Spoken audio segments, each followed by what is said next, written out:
আসসালামু আলাইকুম। অসাধারণ টেস্টি একটা রেসিপি নিয়ে আপনাদের সামনে হাজির হলাম।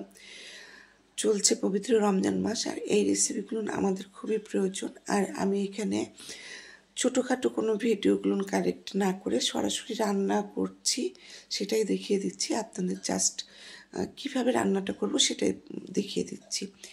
তো আমি এখানে 3 টেবিল চামচ ঘি ব্যবহার করেছি। দারচিনি, ছোটো এলাচ এবং তেজপাতা দিয়ে দিলাম। আর দিয়ে দিলাম এখানে গাজর কুচি। বেশ এখানে প্রায় 60টার মতন ছোটো গাজর আছে। সেই গাজরটা আমি এরকম গ্রেট করে নিয়েছি। আমি এলোমেলো ভিডিওগুলো দিচ্ছি না, যে ভিডিওটা অনেক বড় হয়ে যাবে। আর সেই কারণে আমি মূল উপাদানটা রেসিপিটাই দেখিয়ে দিচ্ছি।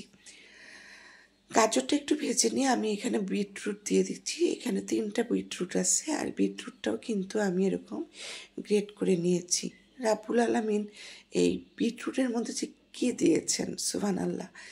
এর মধ্যে পুষ্টিগুণ তো অনেক বেশি আসছে।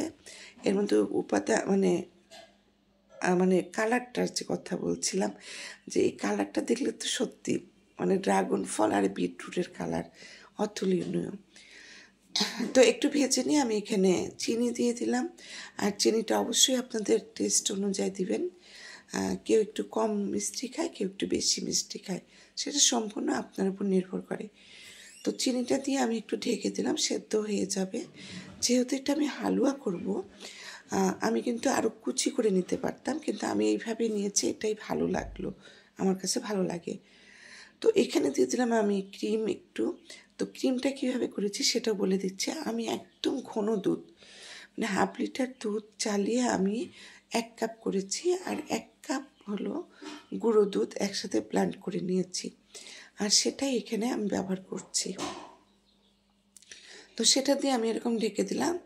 আর আপনারা যদি এটা হালুয়া করতে চান, জর্দা করতে চান, তাহলে এই লিকুইড দুধটা দিবেন না, তাহলে শুধু গুঁড়া দুধটা এমনি ছিটিয়ে দিবেন আর নাড়বেন, তাহলে কিন্তু জর্দা হয়ে যাবে।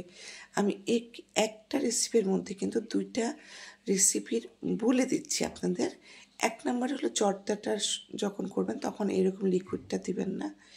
আর যদি আপনি এটা লাড়ু করতে চান, লাড্ডু যেটা বলি আমরা, তাহলে ওটা দেবেন, এবং সাথে আরও 1 কাপ এক্সট্রা গুঁড়া দুধ দিবেন। দিলে পরে গুঁড়া দুধটা লিকুইড করবেন না, জাস্ট ছিটিয়ে দিবেন আর নাড়াচাড়া করবেন, তাহলে কিন্তু সুন্দর এটা লাড্ডু বানাতে পারবেন। তো একই উপাদানে একই প্রসেসে আপনি কিন্তু 3টা রান্না করতে পারছেন, নাস্তা পাচ্ছেন। একটা হলো হালুয়া, একটা হলো লাড্ডু, আর একটা হলো জর্দা। তো আমার মনে হয় রেসিপিটা আপনাদের সবার ভালো লাগবে। তো আমি বেশি বড় করলাম না, শর্টকাট আপনাদের দেখিয়ে দিলাম যে কীভাবে রান্নাটা করেছি। এই রান্নাটা এইভাবে করে আপনারা নর্মাল ফ্রিজে 5-7 দিন রেখে খেতে পারেন, আর যদি ডিপে রেখে দেন তাহলে মাস 2 রেখে দিতে পারেন।